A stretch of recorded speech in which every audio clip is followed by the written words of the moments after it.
દિવાળી પછી નૂતન વર્ષે એકબીજાને મળે અને નવા વર્ષની શુભકામનાઓ પાઠવવામાં આવી હતી। ત્યારે વડોદરા શહેરના પ્રથમ નાગરિક મેયર પિંકી સોની, ડેપ્યુટી મેયર ચિરાગ બારોટ, સ્થાયી સમિતિ ચેરમેન ડોક્ટર શીતલ મિસ્ત્રી સહિત કોર્પોરેશનના અધિકારી, કોર્પોરેટરો, ધારાસભ્યો આ મિલન સમારંભમાં ઉપસ્થિત રહ્યા હતા અને સૌએ સાથે ભોજનનો આનંદ માણ્યો હતો। દર વર્ષની જેમ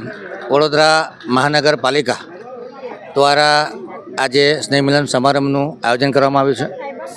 દેવ દિવાળીના તહેવાર દરમિયાન કોર્પોરેશન દ્વારા આયોજિત સ્નેહ મિલન સમારંભમાં તમામ વર્તમાન કાઉન્સિલરો, પૂર્વ કાઉન્સિલરો, ડેપ્યુટી મેયર, પૂર્વ ચેરમેન, અત્યારના ચાલુ ધારાસભ્યશ્રીઓ, પૂર્વ ધારાસભ્યશ્રીઓ, સાંસદ, પૂર્વ સાંસદ, પક્ષના વડીલ હોદ્દેદારો કે જેમણે મલ્ટિપલ જગ્યા પર પોતાની જવાબદારી નિભાવી છે, અને વીએમસીના તમામ કર્મચારીઓ અને ઓફિસરો, આ લોકો આજે સ્નેહ મિલન સમારંભમાં ભેગાથી એકબીજાને શુભેચ્છાઓ આપી છે। સ્નેહ મિલનનો મુખ્ય આશય લોકોમાં ઉત્સાહનો સંચાર થાય, કોર્પોરેશનની એકતા અને સંગઠિતતામાં વધારો થાય અને લોકો પોતાના હોદ્દા ભૂલી અને એકબીજાને માન સન્માન આપે। કાર્યકર્તાઓ આજે પોતાના હોદ્દા અને પોતાના સ્ટેટસને ભૂલી અને એકબીજાના ગળે મળતા હોય છે, એકબીજાને શુભેચ્છાઓનું આદાન પ્રદાન કરતા હોય છે, અને પૂર્વ નેતાઓ છે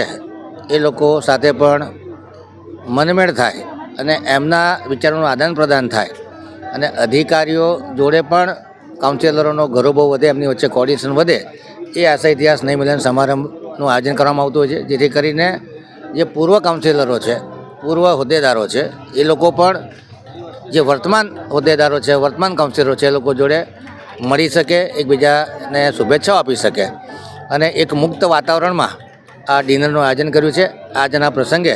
ઉપસ્થિત એવા વડોદરાના માનનીય મેયર શ્રીમતી પિંકીબેન સોની, ડેપ્યુટી મેયર શ્રી ચિરાગભાઈ બારોટ, અને ઉપસ્થિત ધારાસભ્ય શ્રી કેવુરભાઈ રોકડિયા, ચૈતન્યભાઈ દેસાઈ, પૂર્વ સાંસદ અને માતૃતુલ્ય એવા સંગઠન પર્વના ઇન્ચાર્જ, પ્રદેશના સંગઠન પર્વના ઇન્ચાર્જ એવા શ્રીમતી રંજનબેન ભટ્ટ, તમામ કાઉન્સિલરો આજે ઉપસ્થિત રહ્યા છે। સૌને નવા વર્ષની શુભેચ્છા આપું છું। તમામ માટે આવનારું વર્ષ જે 2081 વિક્રમ સંવત છે અને સુખ શાંતિ સમૃદ્ધિ આપનારું બને, તમામ લોકો યશ કીર્તિ કમાય અને વડોદરા શહેરમાં પોતાનું સક્રિય યોગદાન આપી અને વડોદરાને એક વિકસિત વડોદરા બનાવવા પોતાનું યોગદાન આપતા રહે એવી શુભેચ્છાઓ આપું છું। વડોદરા મહાનગરપાલિકા દ્વારા પ્રતિવર્ષ આપણી ભારતીય સંસ્કૃતિ અને પરંપરાનો જે સૌથી મોટો તહેવાર છે એવા દીપોત્સવીના તહેવાર બાદ આવી રીતે એક સ્નેહ મિલન સમારોહનું આયોજન કરવામાં આવે છે। આપણી પ્રણાલિકા પણ રહી છે ને પરંપરા પણ રહી છે, અને જેના જે વિચારની પાછળ જેવી રીતે દિવાળીના તહેવારોમાં પ્રત્યેક પરિવાર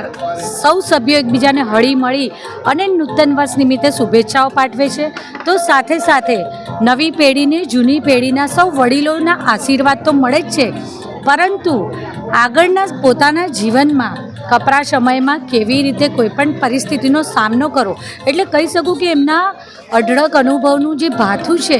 એનાથી પણ નવી પેઢી સમૃદ્ધ થતી હોય છે। ત્યારે વડોદરા મહાનગરપાલિકામાં પણ આ એક પરંપરા રહી છે કે જેમાં વર્ષોથી વડોદરા મહાનગરપાલિકાના સર સયાજીરાવ સભાગૃહમાં જે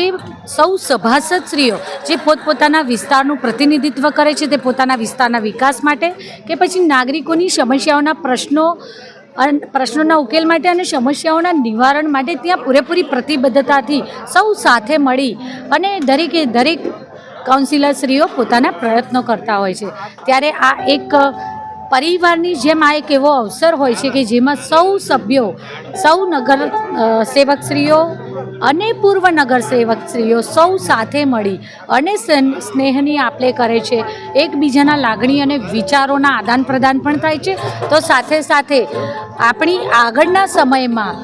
પદાધિકારી તરીકે અથવા તો કાઉન્સિલરશ્રીઓ તરીકે પોતપોતાની ખૂબ સારી સેવાઓ અને માનદ સેવાઓ આપી હોય એ બધાના અનુભવનું ભાથું પણ મળતું હોય છે। તો સાથે સાથે